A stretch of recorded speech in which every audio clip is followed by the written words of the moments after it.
Um, the thing that just rattled me today was just like so many of these podcast promoters just coming up thinking that you want all these followers, and like I understand, I've seen podcasts that just jump like that and hit and resonate with the crowd.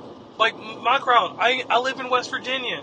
I travel Michigan, Ohio, Indiana, Kentucky, Virginia, Pennsylvania, Maryland, New Jersey, North Carolina, and Tennessee. Those are my demographic. I love to have people in other places like I have in Atlanta and California. I have strong followings out there. But to tend to different audiences, I will reach out to people that live in different areas to find those type of things. That's the type of marketing that I've thought about doing, and that's what I do. I run a full scale of, for instance, I found an artist in New York that's moving numbers out there or is going up in the charts, and a friend of mine is a friend of his. So I interviewed him. An artist I met on the West Hollywood Walk area or Hollywood Walk area, Lotus Jackson. I met him. Bam! I interviewed him. That gives me my California audience. Carly Bell and Erica Gilmore with the West Virginia Farmers Association, and Carly Bell with her book.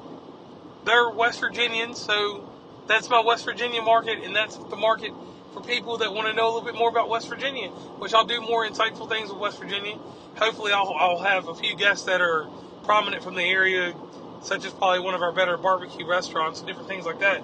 I'm hoping to get together.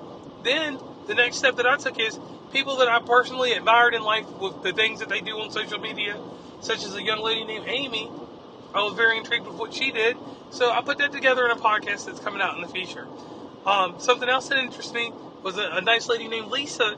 She is a virtual assistant to podcasters, which will be plugged later, and I will be having her on the show also at a later date. Stuff like that, I do that to build my crowd.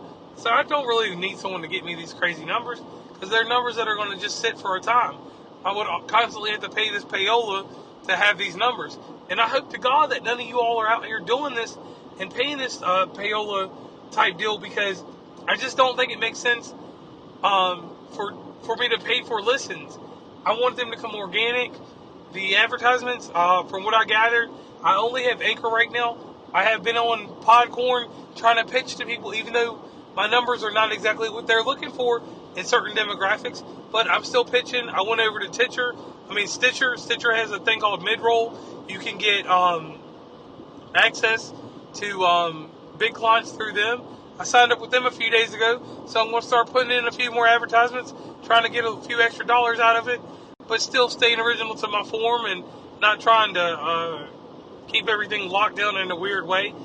Next up, though, I'm going to also be having my cousin, Devontae. He will be returning. We will be having one of our biggest podcasts to date that's very explicit. We will be talking about the topic of being ghosted. It's a subject that's a heavy matter that happens to all of us, and it's just something good to talk about.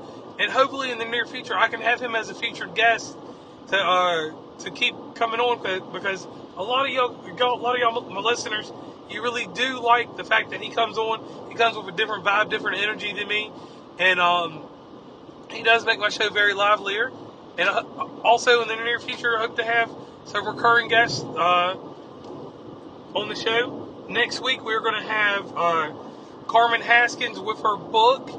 It's going to be something that's really, really big, and I'm actually surprised right now that I'm actually doing a little bit of this is going to be my little Sunday cool down. I'm not going to do it every week, but just to keep the momentum going for the podcast, I'm going to put out this podcast here today on Sunday, so that I could get that little topic off my chest, and I could get out here and promote the other things. And once again, like I said, I'll be doing more things. We'll be doing a few giveaways and things like that later on, because we're almost capped off on season 2.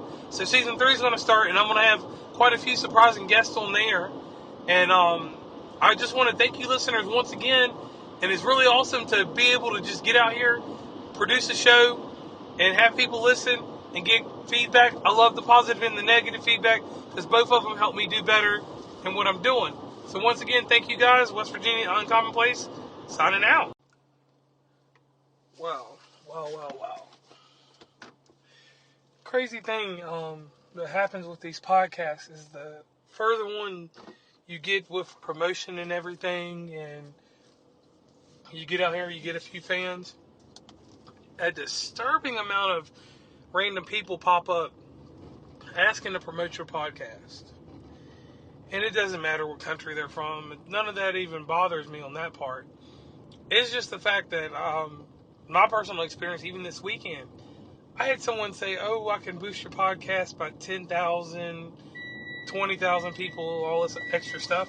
I was never really worried about my podcast getting popular because I knew that my topics would always resonate or catch on with people regardless.